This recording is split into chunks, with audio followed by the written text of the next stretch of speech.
Magandang araw mga bata! Ako nga pala si Teacher Doreen at narito ako para sa ating aralin para sa edukasyon sa pagpapakatao 6. Ngayong araw ay tatalakayin natin ang kahalagahan ng pagiging responsable sa ating kapwa. Handa ka na bang matuto? Kung gayon, halina at samahan niyo ko sa pagtuklas ng panibagong kaalaman at mabuting asal na ating tatalakayin sa araw na ito. Upang simulan ng ating aralin, atin munang alamin kung ano-ano nga ba ang mga layunin na dapat mong matutunan sa araw na ito. Una, maintindihan ang kahalagahan ng pagiging responsable sa ipinangako o pinagkasunduan. Pangalawa, mapanatili ang mabuting pakikipagkaibigan sa kapwa.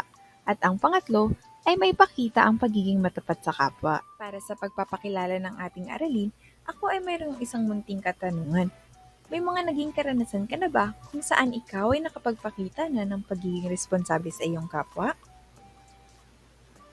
Tama, maaaring may mga pangyayaring nagdaan na nga kung saan ikaw ay naging responsable sa iyong pamilya o hindi naman kaya ay sa iyong mga kaibigan. Ngayon naman ay meron akong ipapanood na video na pinamagatang ang pinagkasunduan. Ito ay isang kwento tungkol sa magkaibigang si Anna at Jacob.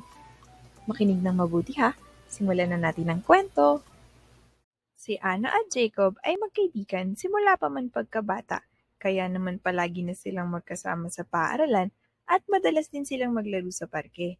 Isang araw ay nagkasundo ang magkaibigan na magkita sa parke kinabukasan ng hapon upang maglaro ng basketball. Nang sumunod na araw ay masayang-masaya si Jacob na tumungo sa parke. Agaran niyang inilabas ang kanyang bola at naghintay kay Anna. Ngunit lumipas ang ilang oras, hindi pa rin dumadating si Anna. Dito ay nagsimula ng mag-alala si Jacob. Baka naman may masamang nangyari na sa kanya, isip ng binata. Kaya naman bilis na tumakbo si Jacob papunta sa bahay nila Anna. Pagdating niya doon, ay nakita niya si Anna na masayang nakikipaglaro sa kanyang kapatid sa kanilang bakuran. Ano?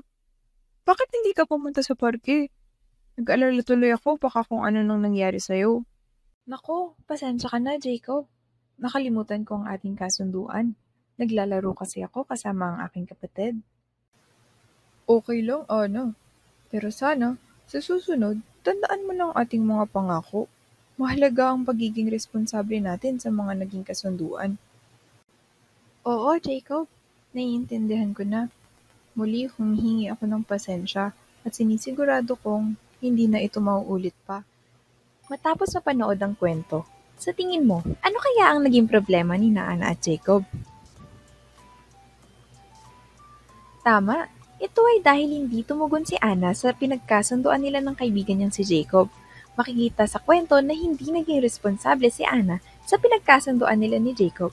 Kaya matagal na naghintay si Jacob sa parke at kaya naman din hindi na rin sila nakapaglaro. Tandaan, sa bawat pangako na binibitawan ay may katumbas palagi itong pananagutan.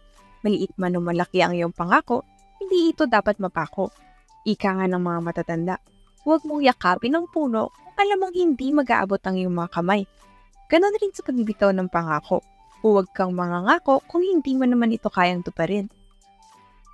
Ngunit hindi naman may iwasan ang mga pagkakataon na hindi natin natutupad ang mga binitawan nating pangako. Kaya naman upang maiwasan na mapahiya o matawag na irresponsable, ay matuto kang humingi ng paumanhin at magpaliwanag kung bakit hindi mo matutupad o bakit hindi mo natupad ang iyong pangakong binitawan. Sa pamamagitan nito, ay mapapanatili mo pa rin ang magandang ugnayan sa taong iyong napangakuan at dahil dito, hindi mo masisira ang tiwala ng iyong kapwa. Ngayon naman ay alamin natin kung bakit mahalaga ang pagiging responsable sa ating kapwa. Pagtuunan natin ng pansin ang isang mahalagang konsepto sa ating pakikipag-ugnayan sa kapwa. Ito ay ang pagiging responsable at matapat. Sa talakayang ito, ating tatalakayin ang mga katangian ng pagiging responsable sa kapwa sa iba't ibang aspeto ng ating buhay, ang kahalagahan nito at kung paano natin maisasagawa ang mga katangiang ito. Bukod pa dito, bibigyang diin din natin ang kahalagahan ng karapatan sa pagbuo ng matibay at mapagkakatiwalaang mga ugnayan. Makikita sa inyong mga screen ang mga katangian ng pagiging responsable sa kapwa bilang isang mabuting anak, isang mabuting mag-aaral, at bilang isang mabuting mamamayan. Ang pagiging responsable sa kapwa ay nagdudulot ng maraming benepisyo sa ating sarili, sa ating mga relasyon, at sa ating komunidad. Narito ang ilan sa mga mahalagang dahilan kung bakit nga ba importante ito para sa atin. Una, nagtataguyod ito ng pagkakaisa at kapayapaan. Kapag ikaw ay kumikilos ng responsable, naiiwasan ang mga hindi pagkakaunawaan, alitan at kaguluhan sa iyong kapwa. Nagkakaroon ng mas maayos at mas mapayapang kapaligiran kung saan lahat ay maaaring umunlad. Ikalawa, nagpapalakas ito ng mga ugnayan. Ang pagiging responsable sa iyong mga obligasyon at pagpapakita ng paggalang sa iba ay nagpapalakas ng tiwala at nagbibigay ng matibay na pundasyon para sa mga positibong ugnayan. Katlo, ang katutulong ito sa pagkamit ng mga karaniwang layunin. Kapag tayong lahat ay nagtutulungan at nagtatrabaho ng sama-sama ng may responsibilidad, mas madali nating matatamo ang ating mga karaniwang layunin at mapabuti ang ating komunidad. At ang pang-apat, napapaunlad nito ang karakter. Ang pagsasanay ng pagiging responsable ay nakatutulong sa ating pag-unlad bilang mga indibidwal. Natututo tayo ng disiplina, pagtatsaga at pakikiramay. Ito ang mga katangiang mahalaga sa tagumpay ng buhay. At upang maisagawa ang mga katangian ng pagiging responsable sa kapwa, maaari nating sundin ang mga sumusunod na hakbang.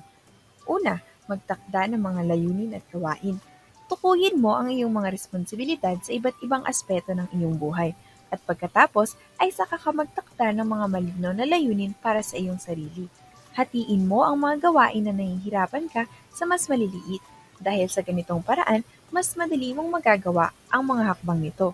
Ikalawa, gumawa ng plano at sundin ito. Bumuo ng isang plano kung paano mo matutugunan ang iyong mga responsibilidad. Maaaring isama dito ang mga tiyak na oras at petsa kung kailan mo dapat gawin ang bawat gawain. Ang mahalaga ay sundin mo ang iyong plano ng may disiplina at gumawa ng mga pagbabago kung kinakailangan. At panghuli, maging mapagkakatiwalaan. Ikaw ay magkaroon ng isang salita at huwag hayaang mapako ang iyong pangako. Gawin ang iyong mga responsibilidad sa oras at sa pinakamahusay na paraan na posibleng magawa mo ito bilang isang kapwa-tao. Napakahalaga ng pagiging responsable sa ating mga kapwa. Kailangan nating tandaan at mapanagutan ang ating mga pangako, panatilihin ang mabuting pakikipagkaibigan at maging matapat sa lahat ng oras. Sa pamamagitan ng pagiging responsable, makakamit natin ang tiwala at respeto ng mga tao sa paligid natin. Hindi lamang ito makakatulong sa pagpapalakas ng mga relasyon, kung hindi nakakapagbigay din ng mga oportunidad para sa pag-unlad at paglago ng mga individual. Sa pamamagitan ng pagiging responsable, makakamit natin ang mga katangian ng isang mabuting mag-aaral, isang mabuting kaibigan, at isang mabuting mamamayan. Ngayon, handa na ba kayong maging isang responsableng tao sa inyong mga kapwa? Nawa ay marami kayong natutunan ngayong araw. Hanggang sa muli, paalam!